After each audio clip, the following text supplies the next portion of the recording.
दरसवाडी डोंगरगाव कालव्यातून लवकरच पाणी। चांदवड व येवला तालुक्यातील दुष्काळी भागाला मिळणार दिलासा।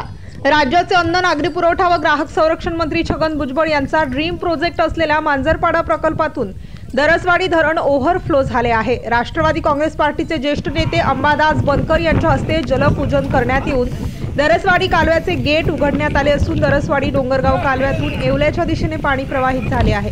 त्यामुळे येवल्यातील उत्तर पूर्व दुष्काळी भागाला मोठा दिलासा मिळणार आहे। दरसवाडी धरणातून येवला तालुक्यासाठी फक्त ओव्हरफ्लोचे पाणी मिळणार होते। हे पाणी पुरेसे नसल्याने मंत्री छगन भुजबळ यांच्या प्रयत्नांतून मांजरपाडा प्रकल्पाची निर्मिती करून गुजरातला जाणारे पाणी अडवण्यात येऊन बोगद्याद्वारे पुणेगाव धरणात आणण्यात येऊन तेथून दरसवाडी धरणात टाकण्यात येत आहे। त्यातून हे पाणी दरसवाडी डोंगरगाव कालव्याच्या माध्यमातून येवला व चांदवड बंधारेत भरण्यात येत आहे।